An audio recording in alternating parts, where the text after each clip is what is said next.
राष्ट्रीय ध्वजारोहण गारद के सजीले जवान रवाना हो रहे हैं समारोह स्थल से। इसमें शामिल थल सेना का प्रतिनिधित्व इस बार किया प्रथम गोरखा राइफल्स ने, क्योंकि 5वीं बटालियन जिसमें भाग ले रही थी। इसकी स्थापना 1942 में धर्मशाला में की गई थी और सभी को प्रतीक्षा प्रधानमंत्री महोदय के उद्बोधन की।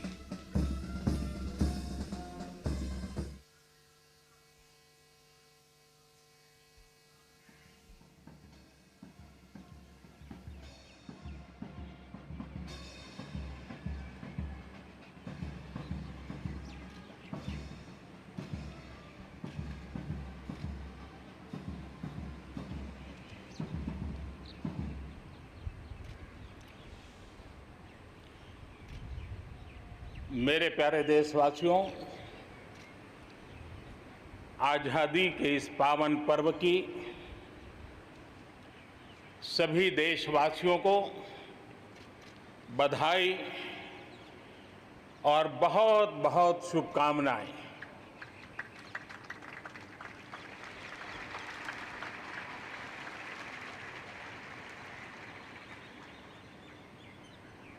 आज जो हम स्वतंत्र भारत में सांस ले रहे हैं, उसके पीछे मां भारती के लाखों बेटे बेटियों, उनका त्याग, उनका बलिदान और मां भारती को आजाद कराने के संकल्प के प्रति उनका समर्पण आज ऐसे सभी हमारे स्वातंत्र सेनानियों का, आज़ादी के वीरों का, नर बांकुरों का, वीर शहीदों का नमन करने का ये पर्व है। हमारे फौज के जाबाज जवान, हमारे अर्धसैनिक बल, हमारे पुलिस के जवान, सुरक्षा बल से जुड़े हुए हर कोई मां भारती के रक्षा में जुटे रहते हैं, सामान्य मानवीय की सुरक्षा में जुटे रहते हैं। आज उन सबको भी हृदयपूर्वक, आदरपूर्वक स्मरण करने का, उनके महान त्याग तपस्या को नमन करने का पर्व है। एक नाम और, श्री अरविंद घोष क्रांति दूत से लेकर आध्यात्म की यात्रा, आज उनके संकल्प, उनका जन्म जयंती है। हमें उनके संकल्पों को, हमारे संकल्पों को पूर्ण करने के उनकी तरफ से आशीर्वाद बने रहे। हम एक विशिष्ट परिस्थिति से गुजर रहे हैं। आज छोटे छोटे बालक मेरे सामने नजर नहीं आ रहे। भारत का उज्जवल भविष्य क्यों? कोरोना ने सबको रोका हुआ है। इस कोरोना के कालखंड में लक्षावधि कोरोना वॉरियर्स, चाहे डॉक्टर हो, नर्सिस हो, सफाई कर्मी हो, एम्बुलेंस चलाने वाले लोग हो, किस किस के नाम गिनाऊंगा।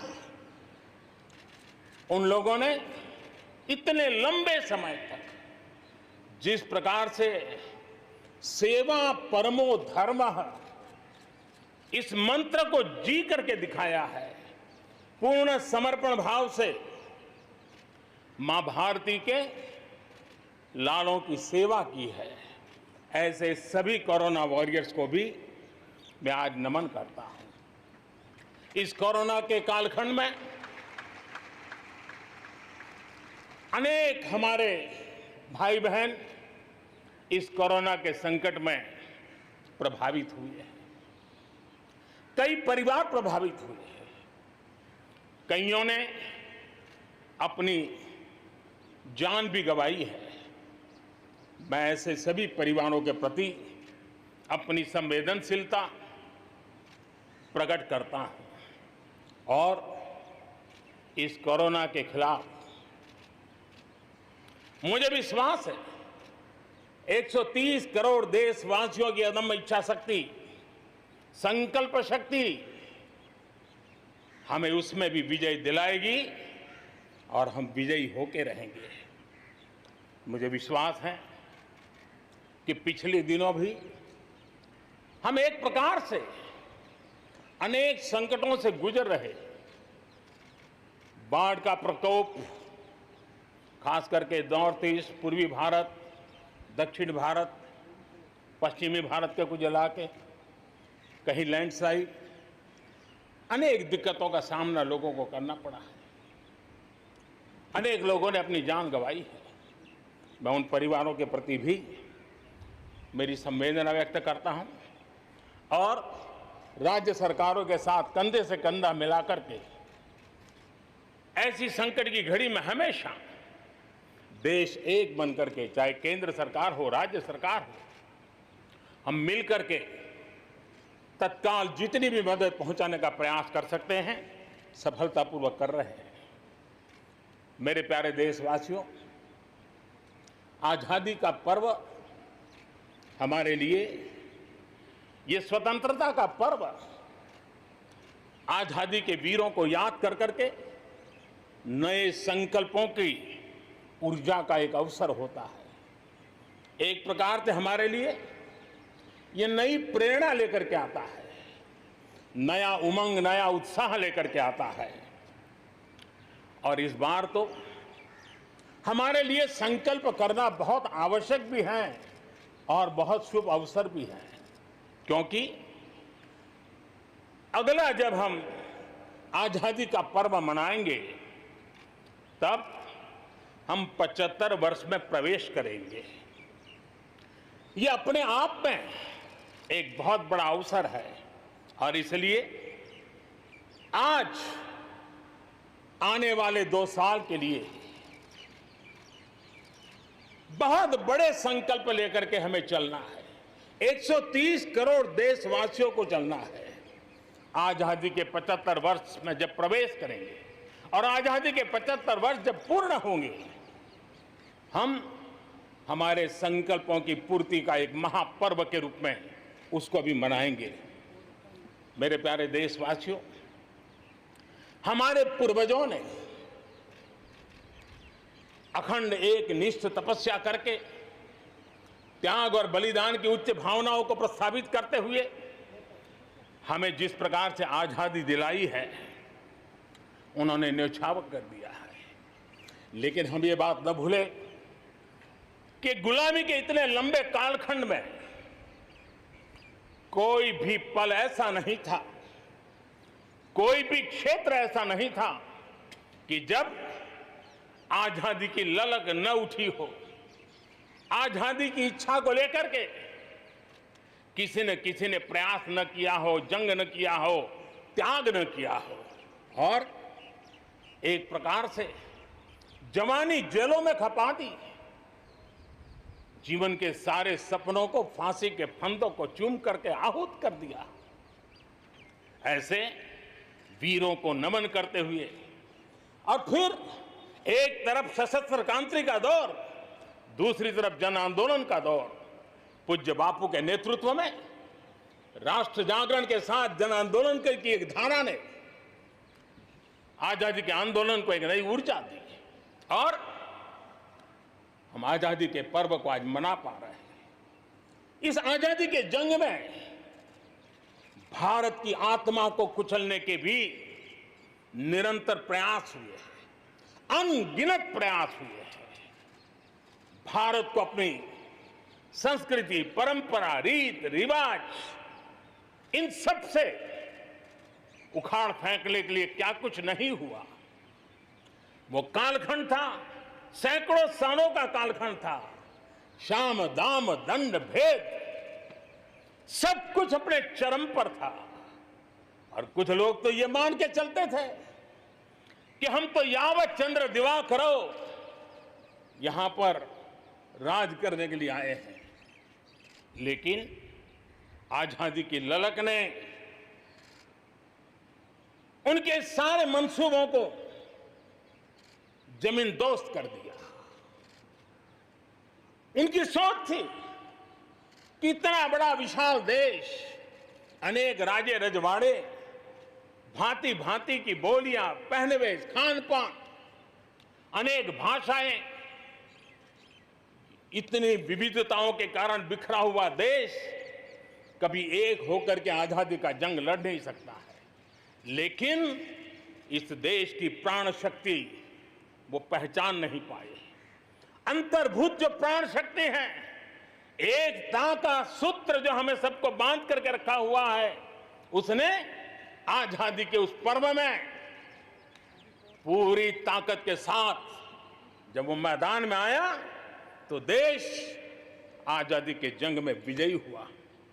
हम ये भी जानते हैं कि वो कालखंड था, विस्तारवाद की सोच वालों ने दुनिया में जहां भी फैल सकते के फैलने का प्रयास किया, अपने झंडे गाड़ने की कोशिश की, लेकिन भारत का आजादी का आंदोलन दुनिया के अंदर भी एक प्रेरणा का पुंज बन गया, दिव्य स्तंभ बन गया और दुनिया में भी आजादी की ललक जगी। और जो लोग विस्तारवाद के अंधी दौड़ में लगे हुए थे, अपने झंडे गाड़ने में लगे थे, उन्होंने अपने इस मंसूबों को, विस्तारवाद के मंसूबों को पार करने के लिए दुनिया को दो महाविश्व युद्ध में झोंक दिया, मानवता को तहस नहस कर दिया, जिंदगियां तबाह कर दी, दुनिया को तबाह कर दिया। लेकिन ऐसे कालखंड में भी, युद्ध की विभीषिका के बीच भी भारत ने अपनी आजादी की ललक को नहीं छोड़ा, न कमी आने दी, न नमी आने दी। देश बलिदान करने की जरूरत पड़ी, बलिदान देता रहा, कष्ट झेलने की जरूरत पड़ी, कष्ट झेलता रहा, जन आंदोलन खड़ा करने की जरूरत पड़ी, जन आंदोलन खड़ा करता रहा। और भारत की ये लड़ाई ने दुनिया में आजादी के लिए एक माहौल बना दिया। और भारत की एक शक्ति ने दुनिया में जो बदलाव लाया, विस्तारवाद के लिए चुनौती बन गया भारत। इतिहास इस बात को कभी नकार नहीं सकता है। इतिहास इस बात को नहीं। मेरे प्यारे देशवासियों, आजादी की लड़ाई में पूरे विश्व में भारत ने अपनी एकजुटता की ताकत, अपनी सामूहिकता की ताकत, अपने उज्जवल भविष्य के प्रति अपना संकल्प, समर्पण और प्रेरणा, उस ऊर्जा को लेकर के देश आगे बढ़ता चला गया। मेरे प्यारे देशवासियों, कोरोना वैश्विक महामारी के बीच 130 करोड़ भारतीयों ने संकल्प लिया, संकल्प आत्मनिर्भर बनने का।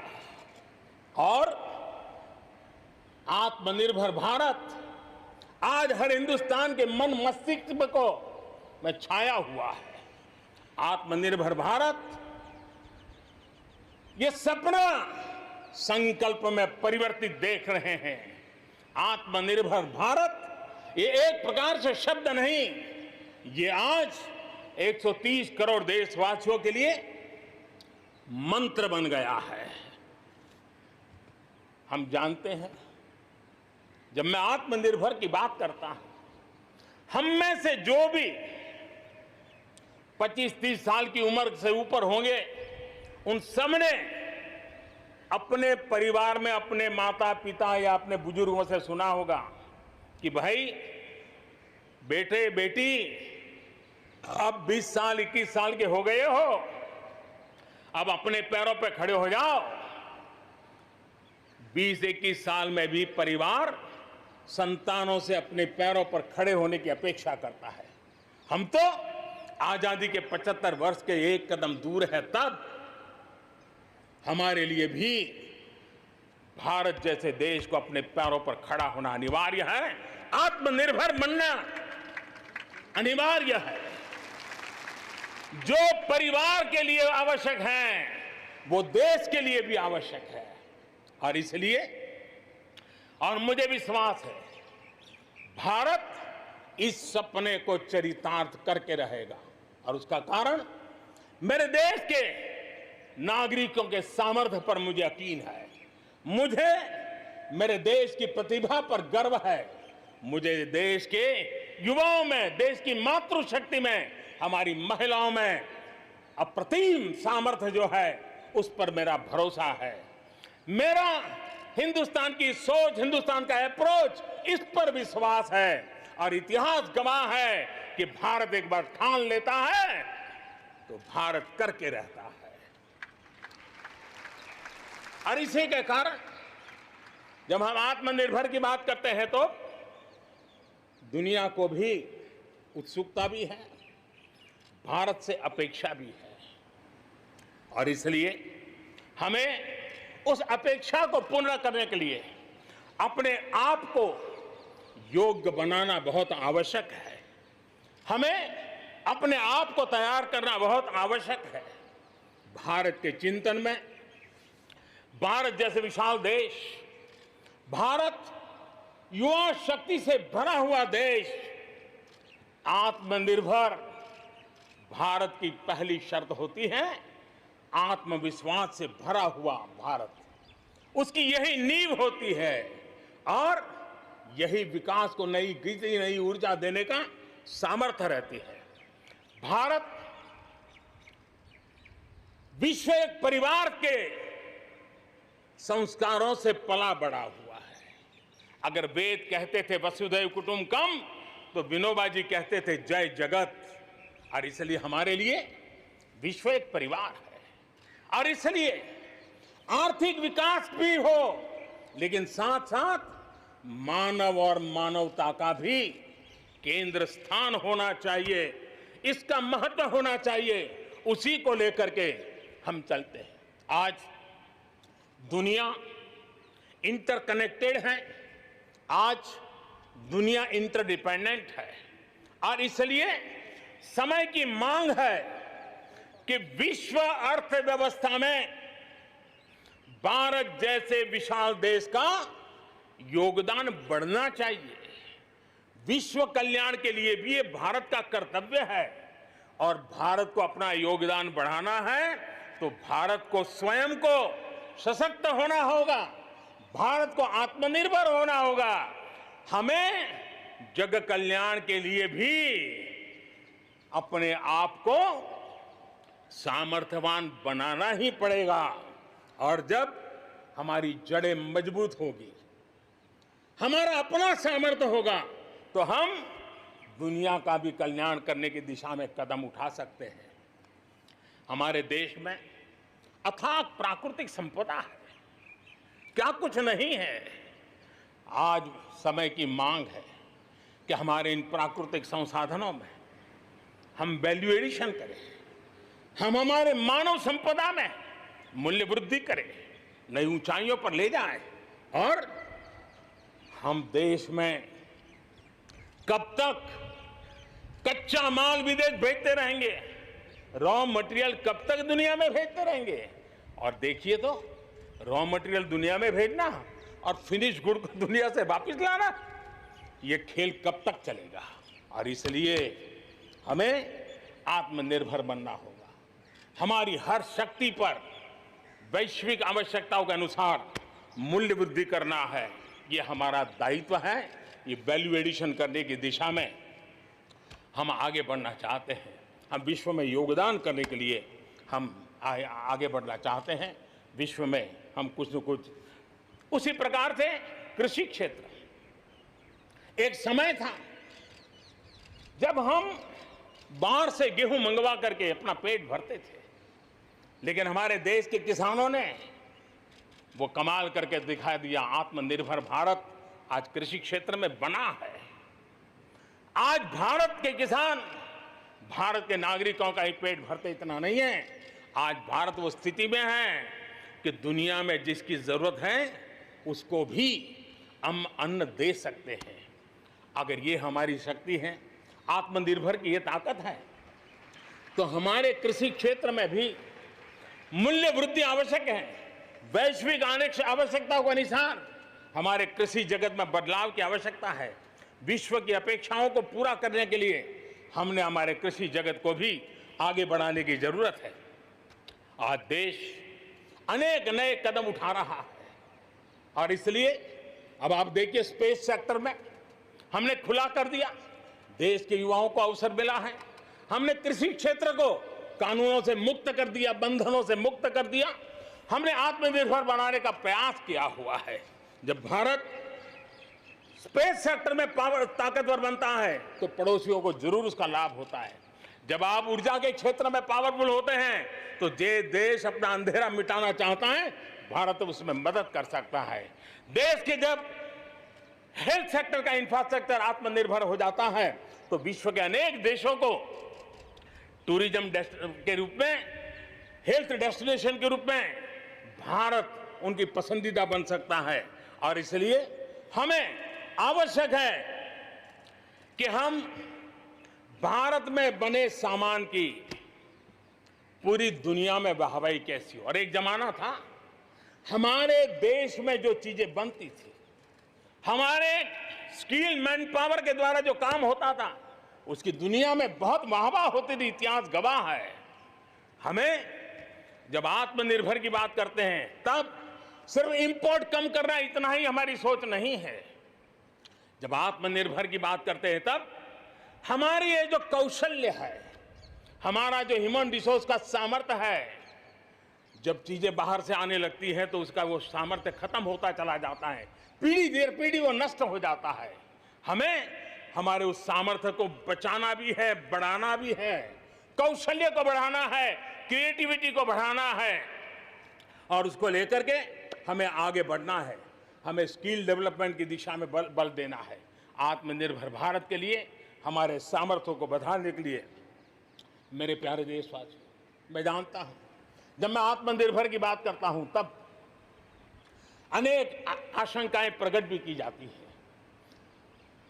मैं इस बात को मानता हूं कि आत्मनिर्भर भारत के लिए लाखों चुनौतियां हैं और जब विश्व स्पर्धा के मोड़ में हो तब तो चुनौतियां बढ़ भी जाती हैं। लेकिन देश के सामने अगर लाखों चुनौतियां हैं तो देश के पास करोड़ों समाधान देने वाले शक्ति भी है, मेरे देशवासी भी हैं जो समाधान का सामर्थ्य देते हैं। अब देखिए कोरोना के संकट काल में हमने देखा कि बहुत सी चीजों के लिए हम कठिनाइयों में हैं, हमें दुनिया से लाना है, दुनिया दे नहीं पा रही थी। हमारे देश के नौजवानों ने, हमारे देश के उद्यमियों ने, हमारे देश के उद्योग जगत के लोगों ने बिड़ा उठा लिया।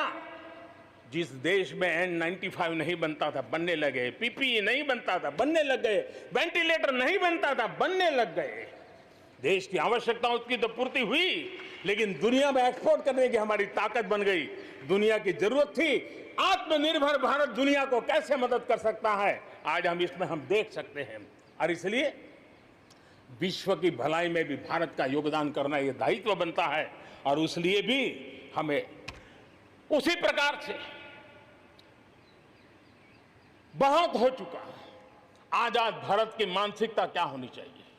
आजाद भारत की मानसिकता होनी चाहिए वोकल फॉर लोकल। हमारे जो स्थानीय उत्पाद है उसका हमने गौरवगान करना चाहिए। हम अपनी चीजों का गौरवगान नहीं करेंगे तो उसको अच्छा बनने का अवसर भी नहीं मिलेगा, उसकी हिम्मत नहीं बढ़ेगी। आइए हम मिलकर के संकल्प लें, आजादी के 75 साल के पर्व की ओर जब कदम रख रहे हैं तब वोकल फॉर लोकल का जीवन मंत्र बन जाए और हम मिलकर के भारत की उस ताकत को हम बढ़ावा दे दें। मेरे प्यारे देशवासियों, हमारा देश कैसी कैसी कमाल करता है, कैसे कैसे आगे बढ़ता है, इस बात को हम भली भांति समझ सकते हैं। कौन सोच सकता था कि कभी गरीबों के जनधन खाते में लाखों करोड़ों रुपए सीधे ट्रांसफर हो जाएंगे? कौन सोच सकता था कि किसानों की भलाई के लिए एपीएमसी जैसा एक्ट में इतने बदलाव हो जाएंगे? कौन सोचता था हमारे व्यापारी आलम पे जो लटकती तलवार थी एसेंशियल कमोडिटी एक्ट इतने सालों के बाद वो भी बदल जाएगा। कौन सोचता था कि हमारा स्पेस सेक्टर हमारे देश के युवाओं के लिए खुला कर दिया जाएगा। आज हम देख रहे हैं राष्ट्रीय शिक्षा नीति हो, one nation one ration card की बात हो, वन नेशन वन ग्रिड की बात हो, वन नेशन वन टैक्स की बात हो, इंसॉल्वेंसी और बैंकरप्सी कोड उसकी बात हो, चाहे बैंकों को मर्जर करने का प्रयास हो, देश की सच्चाई बन चुकी है, देश की हकीकत है। भारत में परिवर्तन के इस कालखंड में रिफॉर्म्स के परिणामों को दुनिया देख रही है। एक के बाद एक दूसरे से जुड़े हुए हम जो रिफॉर्म्स कर रहे हैं उसको दुनिया बहुत बारीकी से देख रही है और उसी का कारण है बीते वर्ष भारत में एफडीआई में अब तक के सारे रिकॉर्ड तोड़ दिए। फॉरेन डायरेक्ट इन्वेस्टमेंट अब तक के सारे रिकॉर्ड तोड़ दिए। बीते वर्ष भारत में एफडीआई में 18% की वृद्धि हुई है, बढ़ोतरी हुई है और इसलिए कोरोना काल में भी दुनिया की बड़ी बड़ी कंपनियां भारत की ओर रुख ले रही हैं।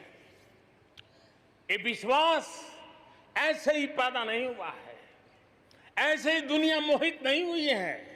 इसके लिए भारत ने अपनी नीतियों पर, भारत ने अपने लोकतंत्र पर, भारत ने अपनी अर्थव्यवस्था की बुनियाद की मजबूती पर जो काम किए हैं उसने ये विश्वास जगाया है।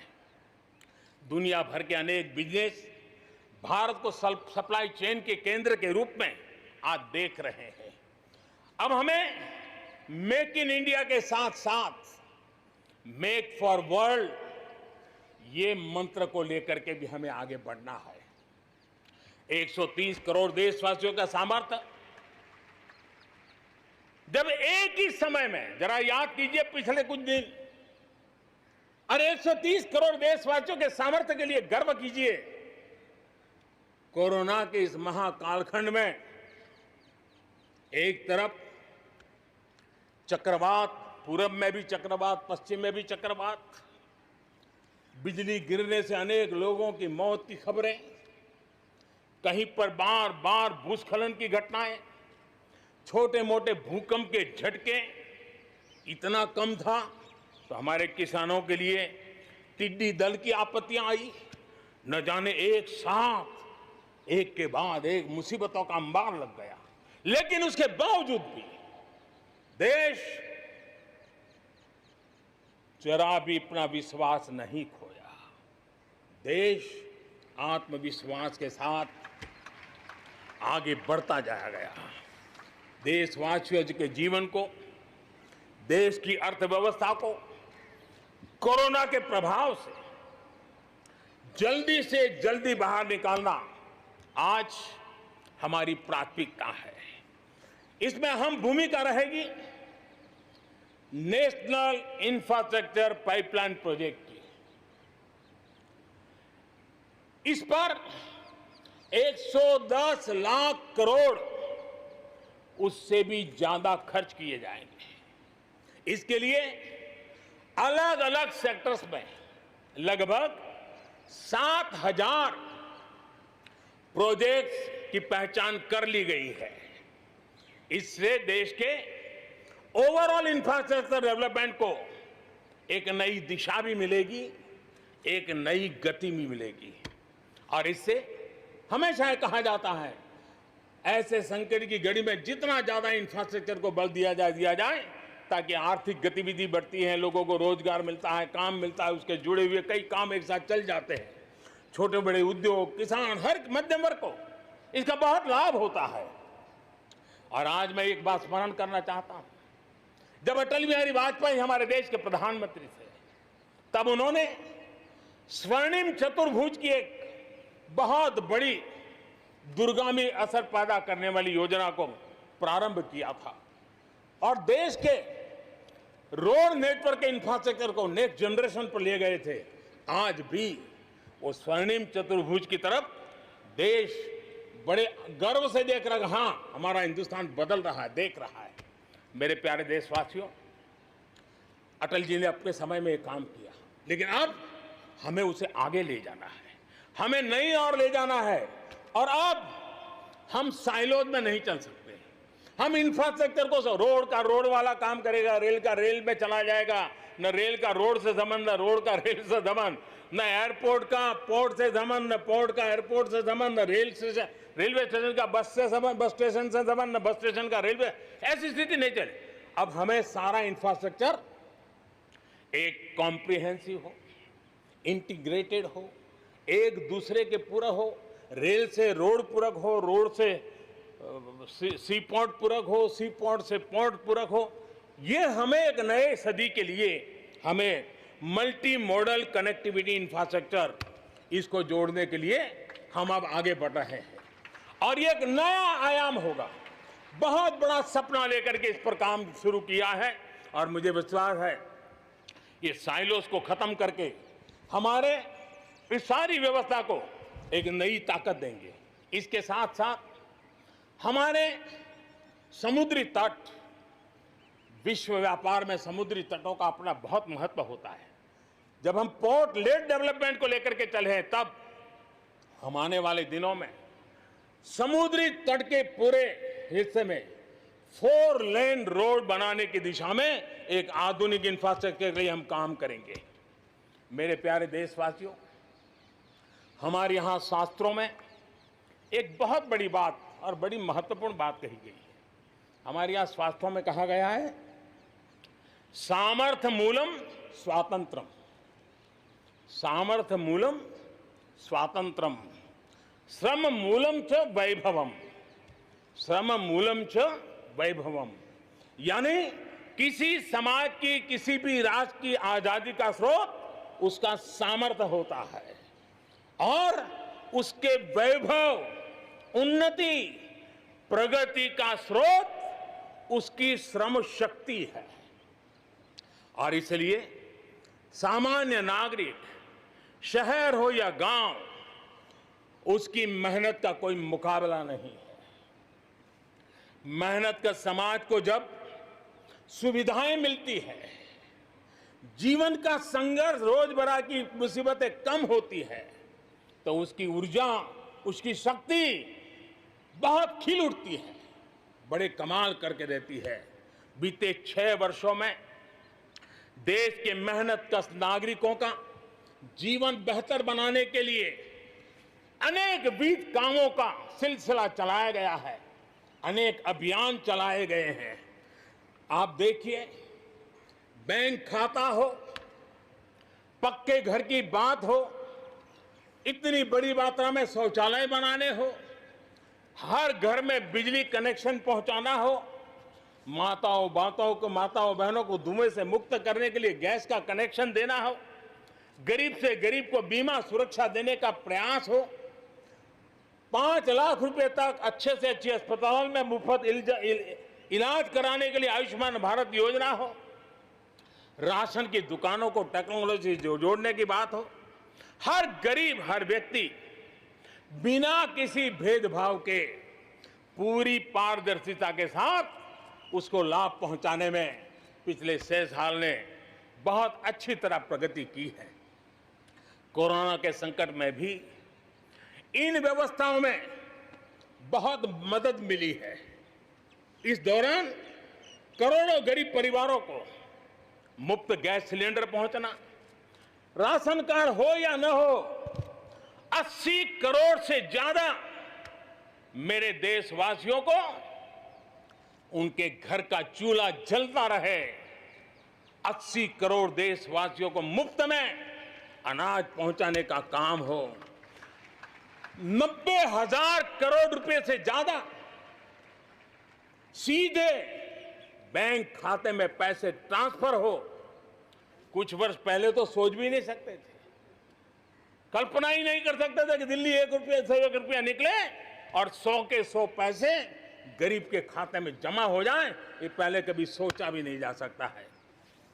अपने ही गांव में रोजगार के लिए गरीब कल्याण रोजगार अभियान शुरू किया गया है। श्रमिक साथी खुद को रिस्किल करे, अपस्किल करे, इस पर विश्वास करते हुए, श्रम शक्ति पे भरोसा करते हुए, गांव के संसाधनों पर भरोसा करते हुए हम वोकल फॉर लोकल को बल देते हुए रीस्किल अपस्किल के द्वारा हम हमारे देश की श्रम शक्ति को, हमारे गरीबों को एम्पावर करने की दिशा में हम काम कर रहे हैं। शहर में हमारे जो श्रमिक हैं, क्योंकि आर्थिक गतिविधि का केंद्र शहर है, गांव से लोग दूर दूर से शहरों में आते हैं। स्ट्रीट वेंडर्स हो, रेडी पट्टी वाले लोग हो, आज बैंकों से उनको सीधा पैसा देने की योजना चल रही है। लाखों लोगों ने इतने कम समय में कोरोना के कालखंड में इसका फायदा उठाया है। अब उनको कहीं से ज्यादा ब्याज से खानगी स्तर पर पैसे लेने की जरूरत नहीं पड़ेगी, बैंक से वो अधिकार से अपने पैसे ले पाएगा। उसी प्रकार से जब शहर में हमारे श्रमिक आते हैं, उनको रहने की अगर अच्छी सुविधा मिल जाए तो उनकी कार्य क्षमता में भी बहुत बढ़ोतरी होती है। और इसी बात को ध्यान में रखते हुए शहर के अंदर उनके लिए हमने आवास की व्यवस्था की एक बहुत बड़ी योजना बनाई है, ताकि शहर के अंदर जब श्रमिक आएगा तो वो अपने काम के लिए मुक्त मन से पूरे विश्वास के साथ आगे बढ़ पड़ेंगे। मेरे प्यारे देशवासियों, ये भी सही है कि विकास की इस यात्रा में भी हमने देखा है, जैसे समाज जीवन में कुछ तबके पीछे रह जाते हैं, गरीबी से बाहर निकल नहीं पाते हैं, वैसे राष्ट्र जीवन में भी कुछ क्षेत्र होते हैं, कुछ भूभाग होते हैं, कुछ इलाके होते हैं जो पीछे रह जाते हैं। आत्मनिर्भर भारत बनाने के लिए हमारे लिए संतुलित विकास बहुत आवश्यक है। और हमने 110 से ज्यादा आकांक्षी जिले आइडेंटिफाई किए हैं।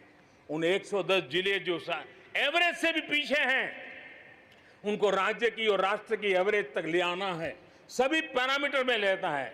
वहां के लोगों को बेहतर शिक्षा मिले, वहां के लोगों को बेहतर स्वास्थ्य सुविधाएं मिले, वहां के लोगों को रोजगार के स्थानीय अवसर पैदा हो। और उसके लिए लगातार हमने इन 110 जिले जो हमारी विकास यात्रा में कहीं पीछे छूट गए हैं, उनको आगे ले जाने के लिए प्रयास कर रहे हैं। मेरे प्यारे देशवासियों, आत्मनिर्भर भारत की अहम प्राथमिकता आत्मनिर्भर कृषि और आत्मनिर्भर किसान, और इसको हम कभी भी नजरअंदाज नहीं कर सकते हैं।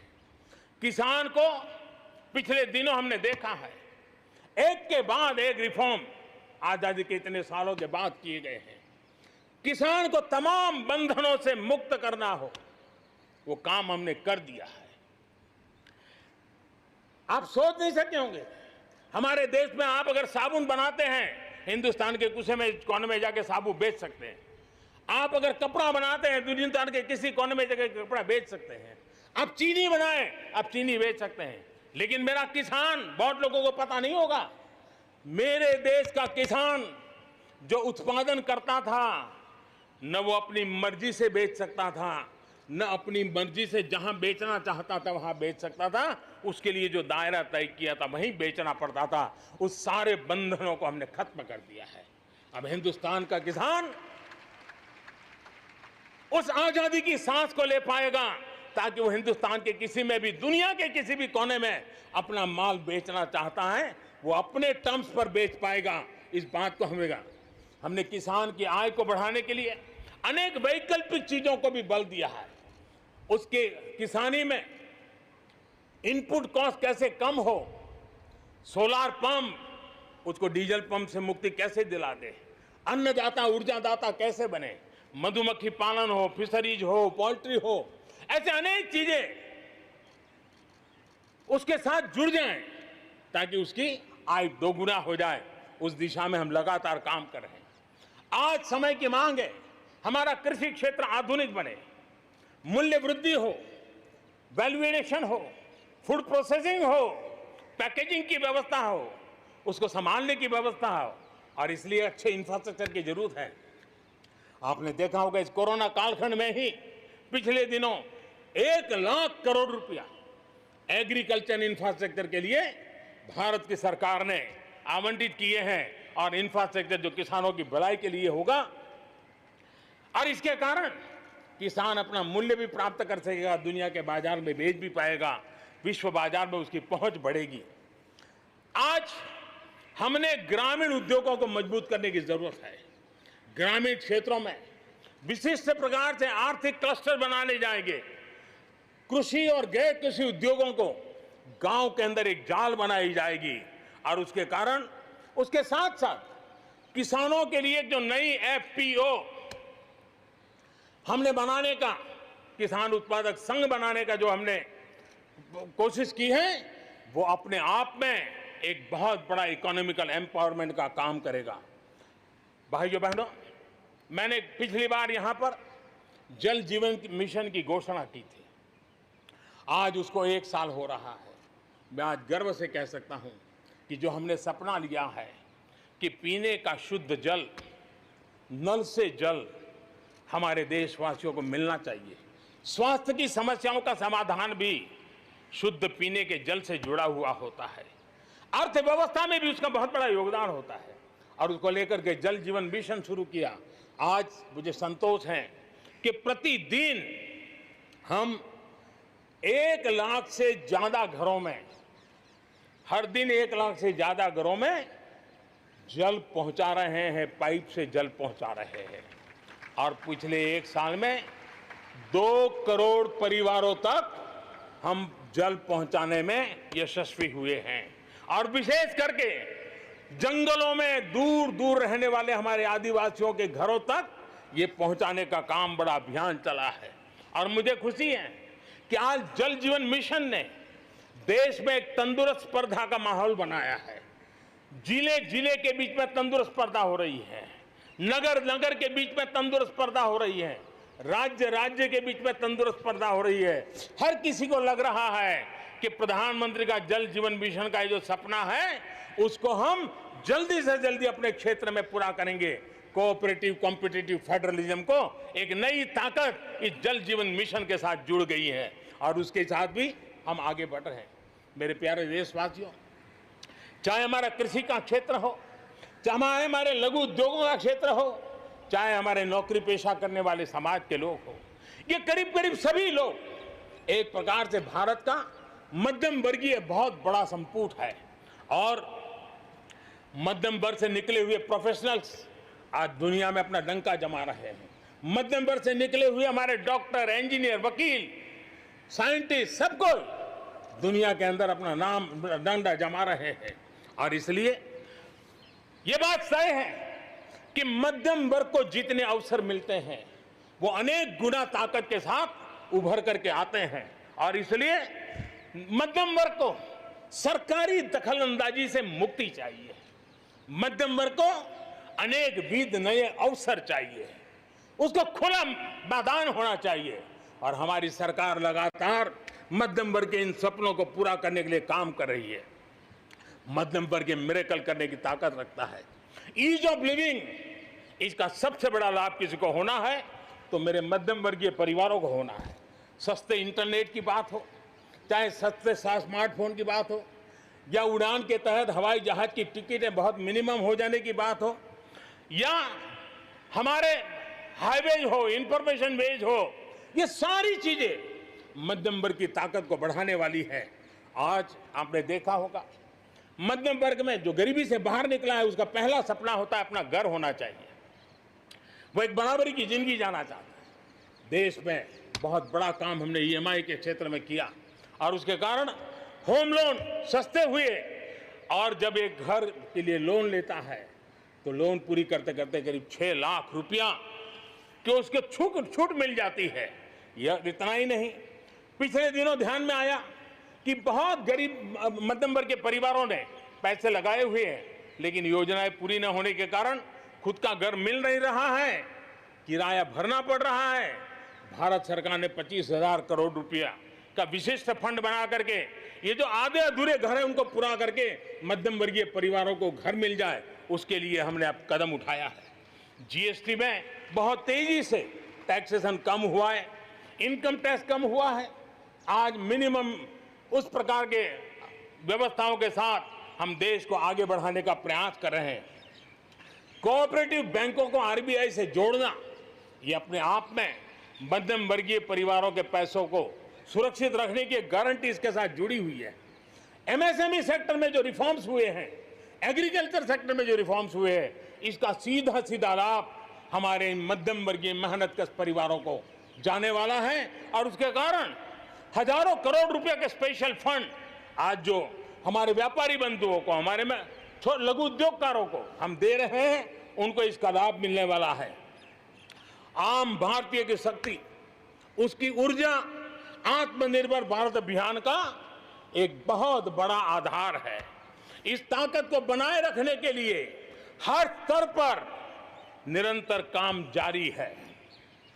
मेरे प्यारे देशवासियों, आत्मनिर्भर भारत के निर्माण में, आधुनिक भारत के निर्माण में, नए भारत के निर्माण में, समृद्ध और खुशहाल भारत के निर्माण में देश की शिक्षा का बहुत बड़ा महत्व है।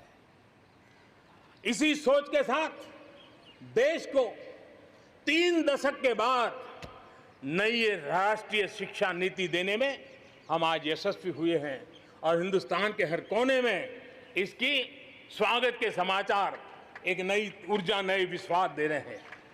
ये शिक्षा, ये राष्ट्रीय शिक्षा नीति हमारे विद्यार्थियों को जड़ से जोड़ेगी, लेकिन साथ साथ उसको एक ग्लोबल सिटीजन बनाने का भी पूरा सामर्थ्य देगी। वो जड़ों से जुड़ा होगा, लेकिन उसका सर आसमान की ऊंचाइयों को छूता होगा।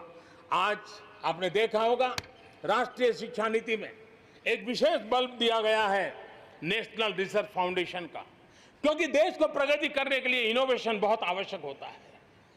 इनोवेशन को जितना बल मिलेगा, रिसर्च को जितना बल मिलेगा, उतना ही देश को आगे ले जाने में और कॉम्पिटिटिव वर्ल्ड के अंदर आगे बढ़ने में बहुत ताकत मिलेगी। आपने सोचा होगा, क्या कभी इतना तेजी से गांव तक ऑनलाइन क्लासेस का इतना माहौल बन जाएगा? कभी कभी आफत में भी कुछ ऐसी चीजें उभर करके आ जाती हैं, नई ताकत दे देती हैं। और इसलिए आपने देखा होगा, कोरोना काल में ऑनलाइन क्लासेस एक प्रकार से कल्चर बन गया है। आप देखिए, ऑनलाइन डिजिटल ट्रांजैक्शन वो भी कैसे बढ़ रहे हैं।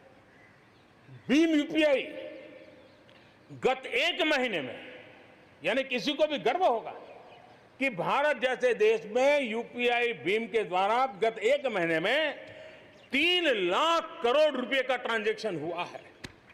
ये अपने आप में हम किस प्रकार से बदली हुई स्थितियों को स्वीकार करने लगे हैं, ये इसका नमूना है। आप देखते हैं, 2014 से पहले हमारे देश में 5 दर्जन पंचायतें, 5 दर्जन पंचायतों में ऑप्टिकल फाइबर था। गत 5 वर्ष में 1.5 लाख ग्राम पंचायतों तक ऑप्टिकल फाइबर नेटवर्क पहुंच चुका है, जो आज इतना मदद कर रहा है। सभी पंचायतों में पहुंचने के लक्ष्य के साथ हमने काम शुरू किया था। जो 1 लाख पंचायतें बाकी हैं, वहां भी तेजी से काम चल रहा है। लेकिन बदली पड़ी हुई परिस्थिति में गांव की भी डिजिटल इंडिया में भागीदारी अनिवार्य बन गई है। गांव के लोगों को भी इस प्रकार की ऑनलाइन सुविधाओं की जरूरत बढ़ गई है। इसको ध्यान में रखते हुए पहले जो हमने कार्यक्रम बनाया था, हर पंचायत तक पहले पहुंचेंगे, लेकिन आज मैं आपसे बताना चाहूंगा कि अब हमने तय किया है कि सभी 6 लाख से ज्यादा जो हमारे गांव है, उन सभी गांवों में ऑप्टिकल फाइबर नेटवर्क पहुंचाया जाएगा। जरूरत बदली है तो हमने प्रायोरिटी भी बदली है। 6 लाख से अधिक गांवों में हजारों लाखों किलोमीटर ऑप्टिकल फाइबर का काम चलाया जाएगा। और हमने तय किया है 1000 दिन में, 1000 दिन के अंदर अंदर देश के 6 लाख से अधिक गांवों में ऑप्टिकल फाइबर नेटवर्क काम पूरा कर दिया जाएगा। बदलती हुई टेक्नोलॉजी में साइबर स्पेस, ये हमारी निर्भरता बढ़ती ही जाने वाली है। लेकिन साइबर स्पेस में खतरे भी जुड़े हुए होते हैं, भली भांति दुनिया इससे अब परिचित है, और इनसे देश के सामाजिक ताने बाने, हमारी अर्थव्यवस्था और हमारे देश के विकास पर भी खतरे पैदा करने का ये आसान मार्ग बन सकता है। और इसलिए भारत इसमें बहुत सचेत है, भारत बहुत सतर्क है और इन खतरों का सामना करने के लिए फैसले ले रहा है। इतना ही नहीं, नई व्यवस्थाएं भी लगातार विकसित की जा रही है। बहुत ही अल्प समय में नई साइबर सुरक्षा रणनीति, इसका एक पूरा खाका देश के सामने आएगा। आने वाले समय में सब इकाइयों को जोड़ करके हम इस साइबर सिक्योरिटी के अंदर सबको एक साथ चलना पड़ेगा, उसके लिए आगे बढ़ने की रणनीति बनाएंगे। मेरे प्यारे देशवासियों, भारत में महिला शक्ति को जब जब भी अवसर मिले उन्होंने देश का नाम रोशन किया, देश को मजबूती दी है। महिलाओं को स्वरोजगार और रोजगार के समान अवसर देने के लिए आज देश प्रतिबद्ध है। आज भारत में महिलाएं अंडरग्राउंड कोयले की खदान में काम कर रही हैं, तो आज मेरे देश की बेटियां फाइटर प्लेन भी उड़ा करके आसमान की बुलंदियों को चूम रही है। आज भारत दुनिया के उन देशों में है जहां नौसेना और वायुसेना में महिलाओं को कॉम्बैट रोल में शामिल किया जा रहा है। गर्भवती महिलाओं को सैलरी के साथ 6 महीने की छुट्टी देने का फैसले की बात हो, हमारे देश की महिलाएं जो 3 तलाक के कारण पीड़ित रहती थी, वैसी हमारी मुस्लिम बहनों को मुक्ति दिलाने, आजादी दिलाने का काम हो, महिलाओं के आर्थिक सशक्तिकरण की बात हो। 40 करोड़ जो जनधन खाते खोले गए हैं, उसमें 22 करोड़ खाते हमारी बहनों के हैं। कोरोना काल में करीब 30,000 करोड़ रुपए इन बहनों के खाते में जमा कर दिए गए हैं। मुद्रा लोन 25 करोड़ के करीब मुद्रा लोन दिए गए, उसमें 70% मुद्रा लोन लेने वाली हमारी माताएं बहनें हैं। प्रधानमंत्री आवास योजना के तहत जो खुद का घर मिल रहा है, उसमें अधिकतम रजिस्ट्री भी महिलाओं के नाम हो रही है। मेरे प्यारे देशवासियों, गरीब बहन बेटियों की बेहतर स्वास्थ्य की भी चिंता यह सरकार लगातार कर रही है। हमने जन औषधि केंद्र के अंदर 1 रुपये में सैनिटरी पैड पहुंचाने के लिए एक बहुत बड़ा काम किया। 6000 जन औषधि केंद्रों में पिछले कुछ थोड़े से समय में ही करीब 5 करोड़ से ज्यादा सैनिटरी पैड हमारी इन गरीब महिलाओं तक पहुंच चुके हैं। बेटियों में कुपोषण खत्म हो, उनकी शादी की सही आयु क्या हो, इसके लिए हमने कमेटियां बना की रचना की है। उसका रिपोर्ट आते ही बेटियों की शादी की उम्र के बारे में भी उचित फैसले लिए जाएंगे। मेरे प्यारे देशवासियों, इस कोरोना के सेक्टर में कालखंड में हेल्थ सेक्टर की तरफ ध्यान जाना बहुत स्वाभाविक है, और इसलिए आत्मनिर्भर की सबसे बड़ी सीख हमें हेल्थ सेक्टर ने इस संकट के काल में सिखा दी है, और उस लक्ष्य में प्राप्त करने के लिए हमें आगे भी बढ़ना है। अब देखिए, कोरोना के समय, उसके पूर्व हमारे देश में सिर्फ एक लैब थी टेस्टिंग के लिए। आज 1400 लैब्स का नेटवर्क है, हिंदुस्तान के हर कोने में फैला हुआ है। जब कोरोना का संकट आया तो एक दिन में सिर्फ 300 टेस्ट हो पाते थे। इतने कम समय में हमारे लोगों ने वो शक्ति दिखा दी है कि आज हर दिन 7 लाख से ज्यादा टेस्ट हम कर पाए, कहाँ 300 से शुरू किया था और कहाँ हम 7 लाख तक पहुंच गए। देश में नए एम्स, नए मेडिकल कॉलेज का निर्माण, आधुनिकीकरण की दिशा में निरंतर प्रयास ये हम कर रहे हैं। 5 साल में MBBS, MD में 45,000 से ज़्यादा स्टूडेंट्स के लिए सीटों की बढ़ोतरी की गई है। गांव में 1.5 लाख से ज़्यादा वेलनेस सेंटर, और उसमें से करीब 1/3 तो ऑलरेडी कार्यरत हो गए हैं, जिन्होंने इस कोरोना में बहुत बड़ी मदद की है। कोरोना के काल में वेलनेस सेंटर्स की भूमिका ने गांव की बहुत बड़ी मदद की है। हेल्थ सेक्टर में आज से एक बहुत बड़ा अभियान शुरू होने जा रहा है और उसमें टेक्नोलॉजी का भी बहुत बड़ा रोल रहेगा। आज से नेशनल डिजिटल हेल्थ मिशन उसका भी आरंभ किया जा रहा है। भारत के हेल्थ सेक्टर में ये एक नई क्रांति ले आएगा। इलाज में आने वाली परेशानियां कम करने के लिए टेक्नोलॉजी का बहुत सुविचारित रूप से उपयोग होगा। प्रत्येक भारतीय को हेल्थ आईडी दी जाएगी। ये हेल्थ आईडी प्रत्येक भारतीय के स्वास्थ्य खाते की तरह काम करेगी।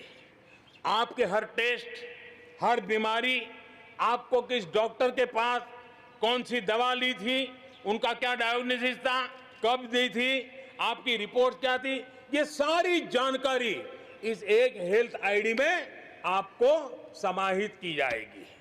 डॉक्टर से अपॉइंटमेंट हो, पैसा जमा करना हो, अस्पताल में पर्ची बनवाने की भागदौड़ हो, तमाम दिक्कतें नेशनल डिजिटल हेल्थ मिशन के माध्यम से अनेक मुसीबतों से मुक्ति मिलेगी और उत्तम स्वास्थ्य के लिए हमारा कोई भी नागरिक सही फैसले कर पाएगा। ये व्यवस्था उसे होने वाली है। मेरे प्यारे देशवासियों, जब भी अब कोरोना की बात आती है तो एक बात स्वाभाविक है, हर किसी के मन में सवाल है, कोरोना की वैक्सीन कब तैयार होगी? ये सवाल हर एक के मन में है, पूरी दुनिया में है। मैं आज देशवासियों को कहना चाहूंगा, देश के हमारे वैज्ञानिकों की प्रतिभा एक ऋषि मुनि की तरह लेबोरेटरी में जी जान से जुटे हुए हैं, अखंड एक निष्ठ तपस्या कर रहे हैं, बड़ी कड़ी मेहनत कर रहे हैं और भारत में एक नहीं, दो नहीं, तीन वैक्सीन उसके टेस्टिंग के अलग अलग चरण में है। वैज्ञानिकों से जब हरी झंडी मिल जाएगी, बड़े पैमाने पर प्रोडक्शन होगा और उसकी तैयारियां भी पूरी तरह रेडी हैं और तेजी से प्रोडक्शन के साथ वैक्सीन हर भारतीय तक कम से कम समय में कैसे पहुंचे, उसका खाका भी तैयार है, उसका रूपरेखा भी तैयार है। मेरे प्यारे देशवासियों, हमारे देश में अलग अलग जगहों पर विकास की तस्वीर अलग अलग है। कुछ क्षेत्र बहुत आगे हैं, कुछ क्षेत्र बहुत पीछे हैं। ये असंतुलन आत्मनिर्भर भारत के सामने एक महत्वपूर्ण चुनौती मैं मान सकता हूं और इसलिए जैसा मैंने प्रारंभ में कहा, 110 आकांक्षी जिलों पर हम बल दे रहे हैं, उसको विकास की बराबरी लाना चाहते हैं। हम विकास के इकोसिस्टम बनाना, कनेक्टिविटी को सुधारना, ये हमारी प्राथमिकता है। अब आप देखें, हिंदुस्तान का पश्चिमी भाग और हिंदुस्तान को मध्य से देखिए, हिंदुस्तान का पूर्वी भाग, पूर्वी उत्तर प्रदेश हो, बिहार हो, बंगाल हो, नॉर्थ ही हो, उड़ीसा हो, ये सारे हमारे क्षेत्र अपार संपदा है, प्राकृतिक संपदा के भंडार है। यहाँ के लोग सामर्थ्यवान है, शक्तिवान है, प्रतिभावान है, लेकिन अवसरों के अभाव में ये क्षेत्र हमारे असंतुलन रहा है और इसलिए हमने अनेक नए कदम उठाए।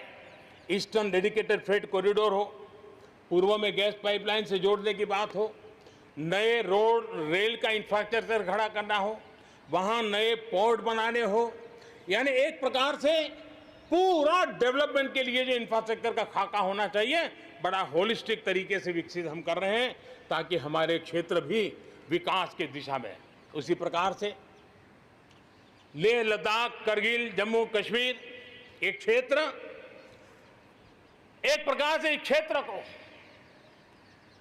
1 वर्ष पूर्व 370 से आजादी मिल चुकी है, 1 साल पूरा हो चुका है। ये 1 साल जम्मू कश्मीर के एक नई विकास यात्रा का बड़ा महत्वपूर्ण पड़ाव है। ये 1 साल वहां महिलाओं को, दलितों को मूलभूत अधिकारों को देने वाला कालखंड रहा है। ये हमारे शरणार्थियों को गरिमापूर्ण जीवन का भी 1 साल रहा है। विकास का लाभ गांव और गरीब तक पहुंचाने के लिए बैक टू विलेजेस जैसे विशेष अभियान चलाए जा रहे हैं। आयुष्मान योजना को बेहतरीन तरीके से आज जम्मू कश्मीर लद्दाख के क्षेत्र में उपयोग किया जा रहा है। मेरे प्यारे देशवासियों, लोकतंत्र की मजबूती, लोकतंत्र की सच्ची ताकत हमारी चुनी हुई स्थानीय इकाइयों में है। हम सभी के लिए गर्व की बात है कि जम्मू कश्मीर में स्थानीय इकाइयों के जनप्रतिनिधि सक्रियता और संवेदनशीलता के साथ विकास के नए युग को आगे बढ़ा रहे हैं। मैं उनके वहीं के सभी पंच सरपंचों को हृदय से बहुत बहुत बधाई देता हूं विकास यात्रा में उनकी सक्रिय भागीदारी के लिए। जम्मू कश्मीर में डिलिमिटेशन की प्रक्रिया चल रही है। सुप्रीम कोर्ट के निवृत्त न्यायमूर्ति के नेतृत्व में डिलिमिटेशन का काम चल रहा है और जल्दी से डिलिमिटेशन का काम पूरा होते ही भविष्य में वहां चुनाव हो, जम्मू कश्मीर के एमएलए हो, जम्मू कश्मीर के मंत्रीगण हो, जम्मू कश्मीर के मुख्यमंत्रीगण हो, नई ऊर्जा के साथ विकास के मार्ग पर आगे बढ़े। इसके लिए देश प्रतिबद्ध भी है और प्रयासरत भी है। लद्दाख को केंद्र शासित प्रदेश बना करके बरसों पुरानी जो उनकी मांग थी, उनकी आकांक्षा थी, उस आकांक्षा को हमने पूर्ण करने का, उनको सम्मानित करने का एक बहुत बड़ा काम किया है। हिमालय की ऊंचाइयों में बसा लद्दाख विकास के नए शिखर की ओर आगे बढ़ रहा है।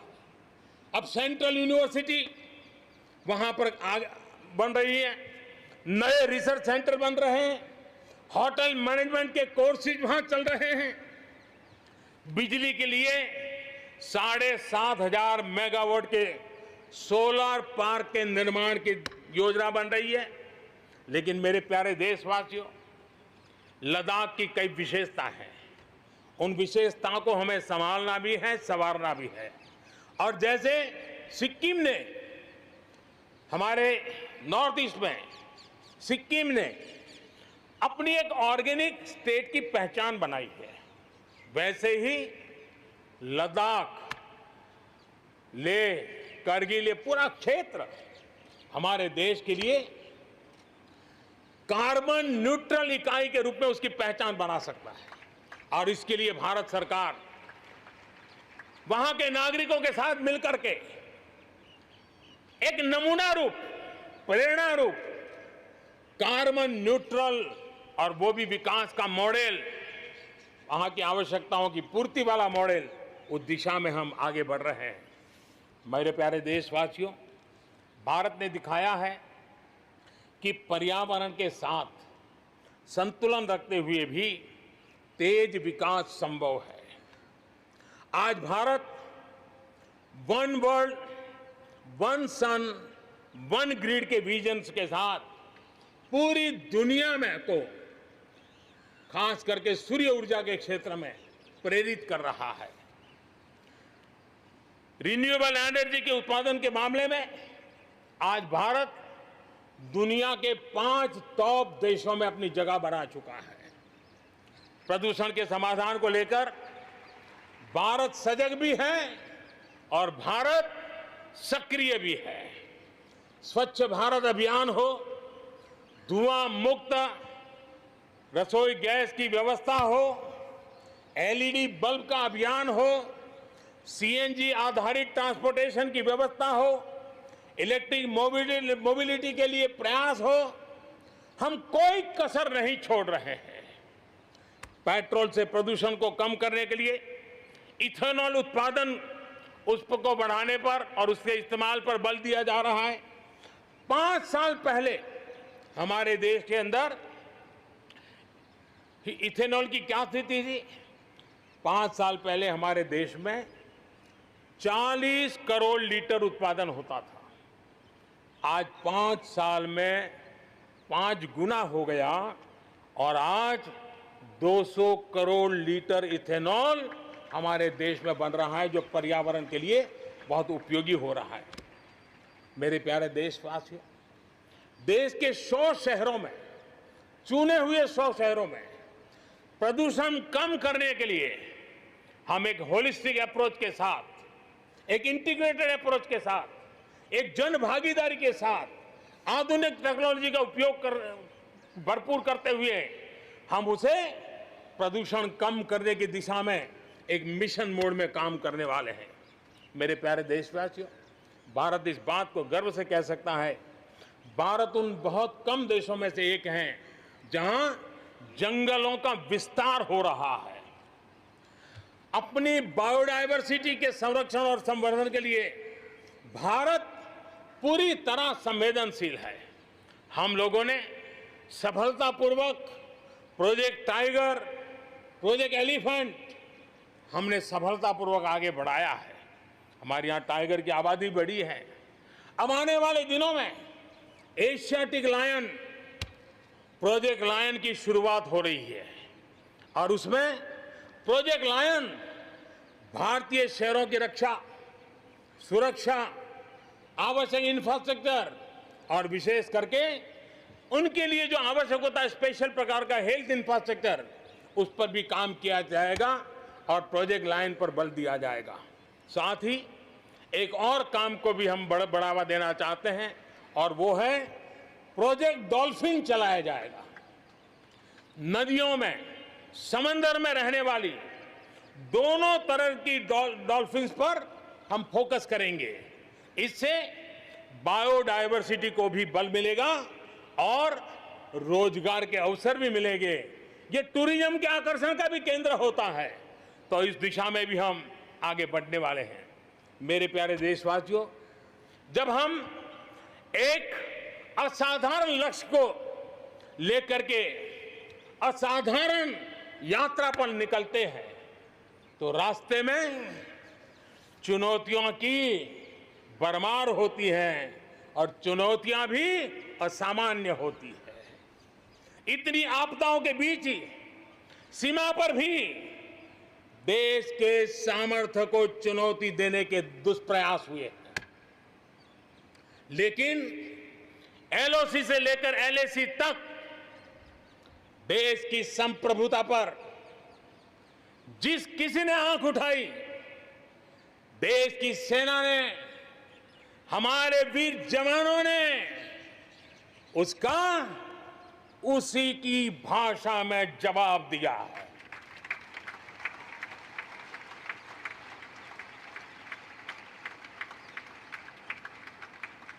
भारत की संप्रभुता की रक्षा के लिए पूरा देश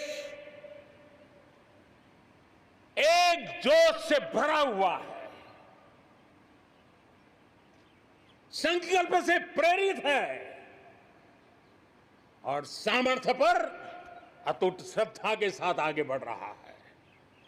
इस संकल्प के लिए हमारे वीर जवान क्या कर सकते हैं,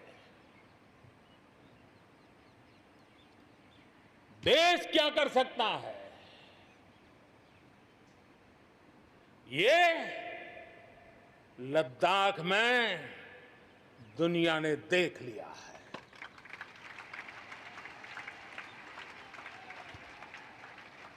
मैं आज मातृभूमि पर न्योछावर उन सभी वीर जवानों को लाल किले की प्राचीर से आदरपूर्वक नमन करता हूं।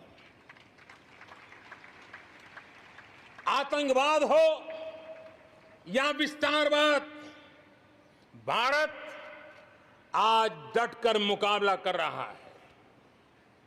आज दुनिया पर का भारत पर विश्वास और मजबूत हुआ है। पिछले दिनों संयुक्त राष्ट्र सुरक्षा परिषद के अस्थायी सदस्य के रूप में 192 में से 192 में से 184 देखो सो कहा भारत को समर्थन मिलना, ये हमारे हर हिंदुस्तानी के लिए गर्व दिलाता है।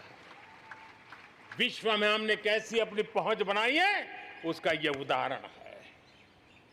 और यह तभी संभव होता है जब भारत खुद मजबूत हो, भारत सशक्त हो, भारत सुरक्षित हो।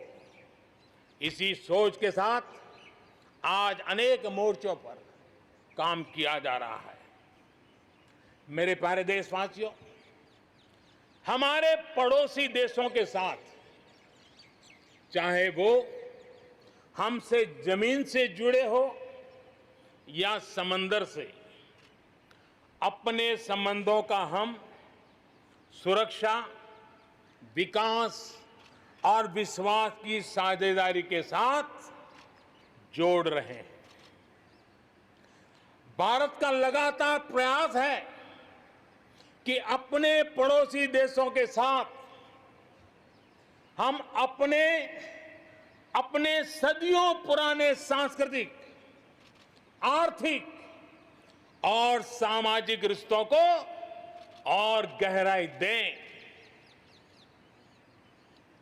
दक्षिण एशिया में दुनिया की 1/4 जनसंख्या रहती है।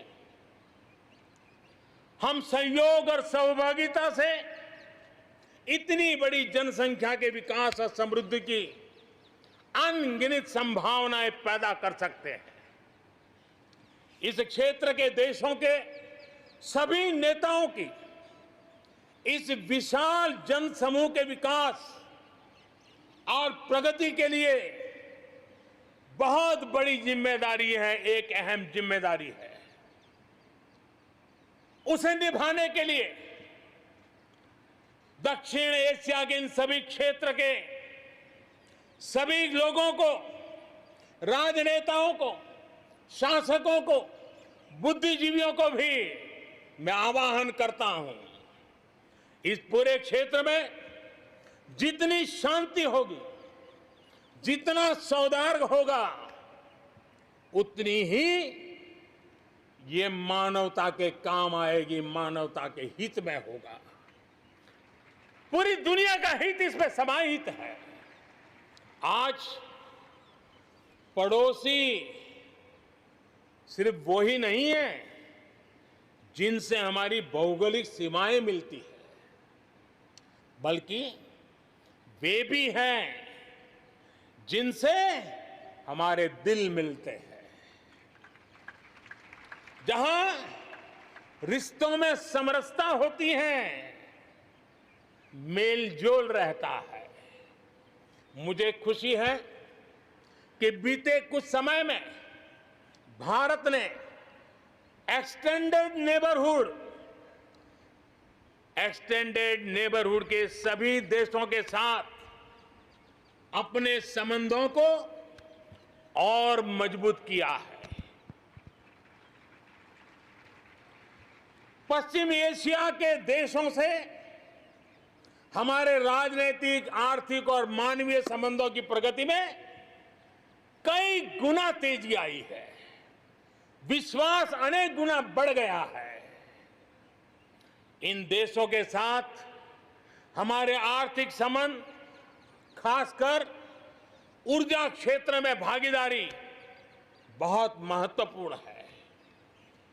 इनसे कई देशों में, इन सभी देशों में, ज्यादातर देशों में बहुत बड़ी संख्या में हमारे भारतीय भाई बहन काम कर रहे हैं।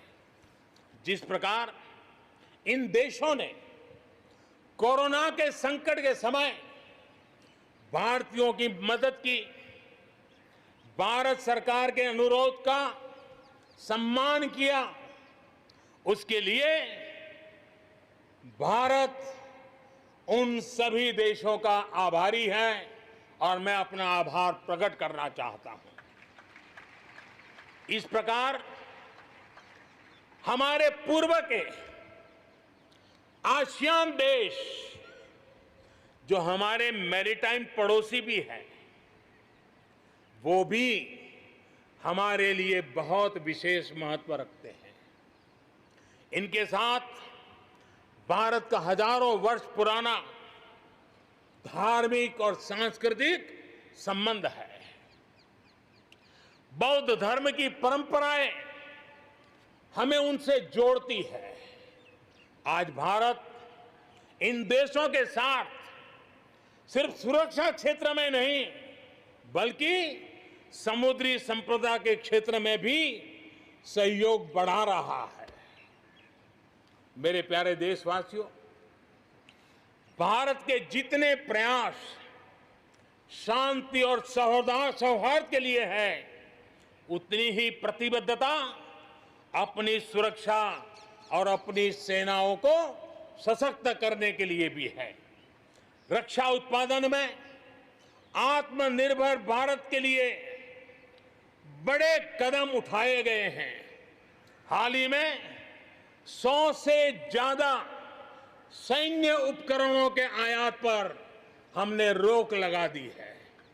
मिसाइलों से लेकर के हल्के युद्धक हेलीकॉप्टरों तक, असॉल्ट राइफल से लेकर ट्रांसपोर्ट एयरक्राफ्ट तक, सभी मेक इन इंडिया हो गए। अपना तेजस भी अपनी तेजी और अपनी ताकत दिखाने के लिए आधुनिक जरूरतों के हिसाब से तैयार हो रहा है।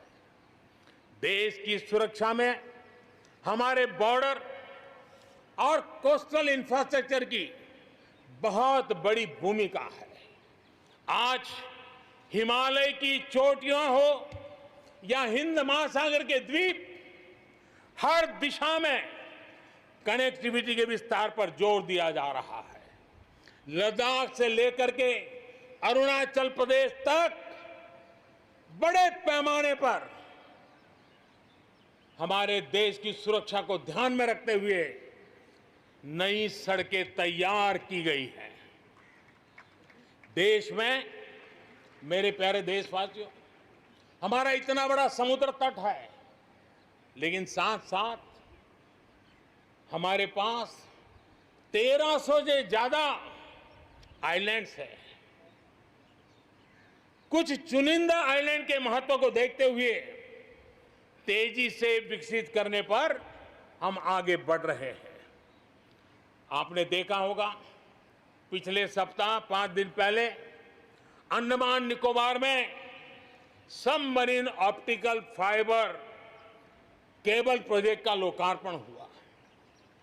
अंडमान निकोबार को भी चेन्नई और दिल्ली जैसी इंटरनेट सुविधा अब उपलब्ध होगी। अब हम आगे लक्षद्वीप को भी इसी तरह जोड़ने के लिए काम को आगे बढ़ाने वाले हैं।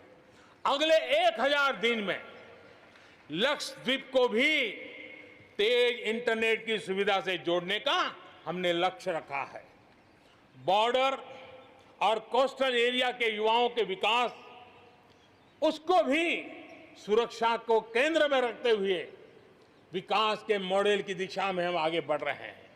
और उसमें एक कदम, एक बड़ा अभियान हम शुरू कर रहे हैं।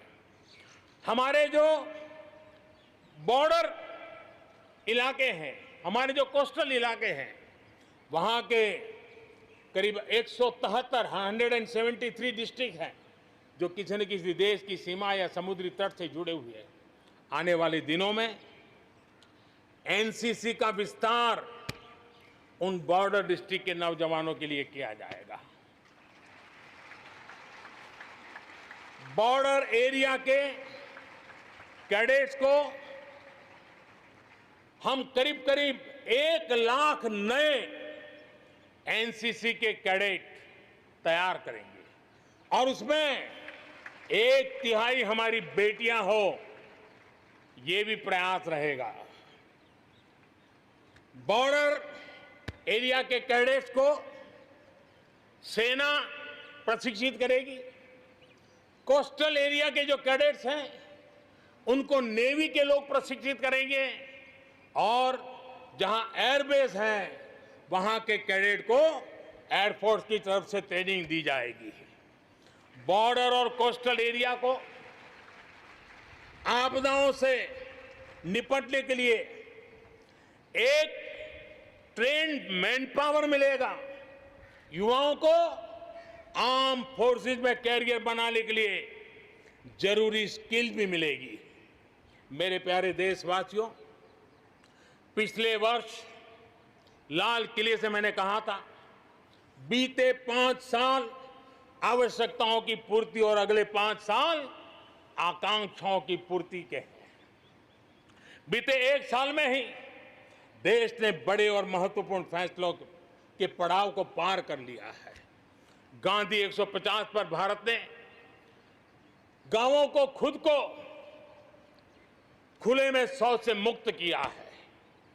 आस्था की वजह से प्रताड़ित शरणार्थियों को नागरिकता देने का कानून, दलितों, पिछड़ों, ओबीसी के लिए, एससी, एसटी, ओबीसी के लिए आरक्षण के अधिकार को बढ़ाने की बात हो, असम और त्रिपुरा में ऐतिहासिक शांति समझौता हो, फौज की सामूहिक शक्ति को और प्रभावी बनाने के लिए चीफ ऑफ डिफेंस स्टाफ की नियुक्ति हो, करतारपुर साहिब कॉरिडोर का रिकॉर्ड समय में निर्माण हो, देश ने इतिहास बनाया, इतिहास बदले देखा, असाधारण काम करके दिखाया।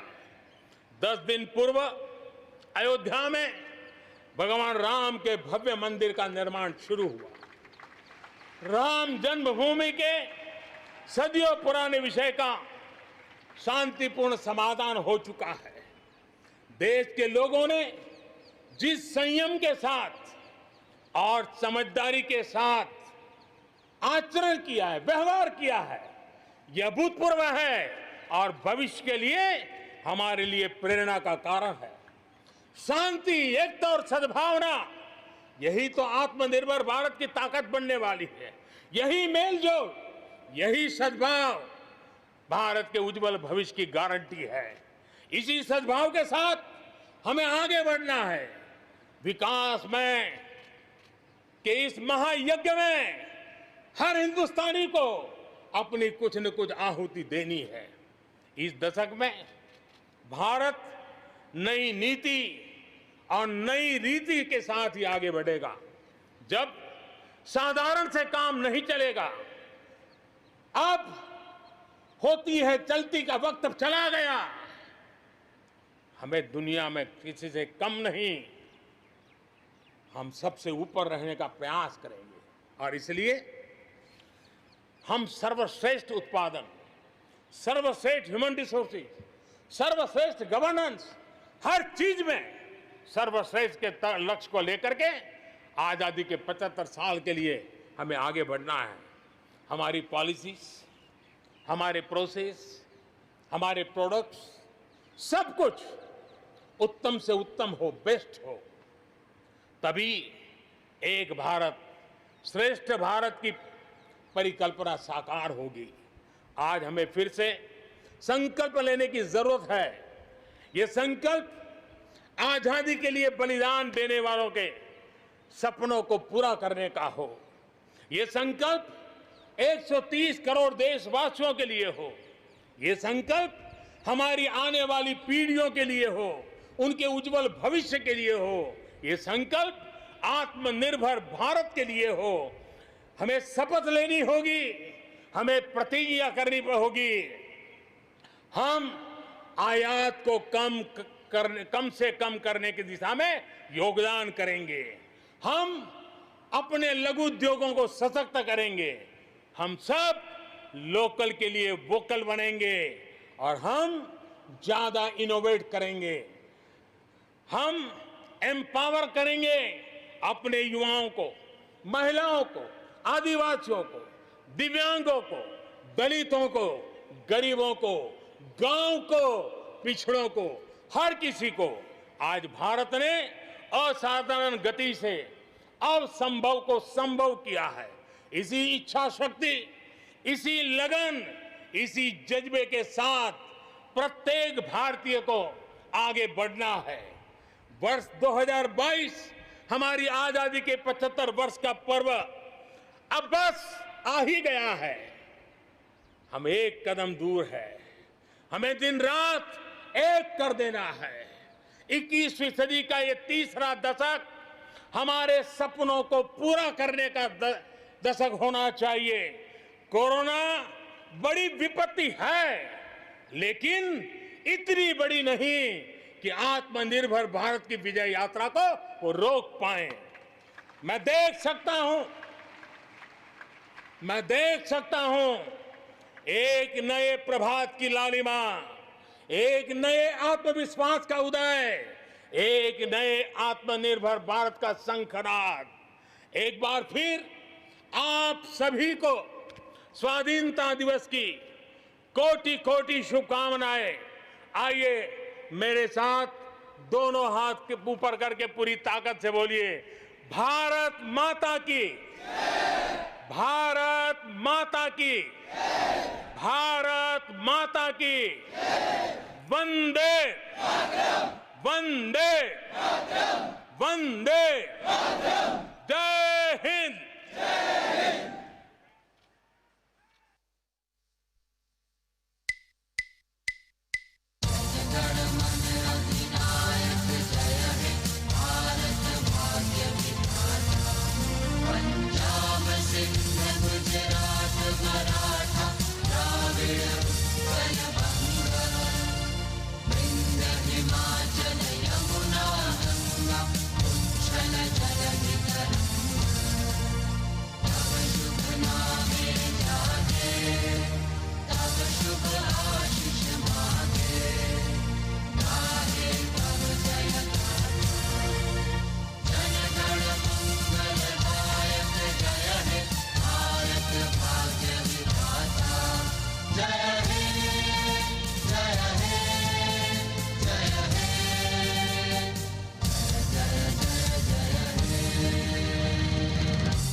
कोटि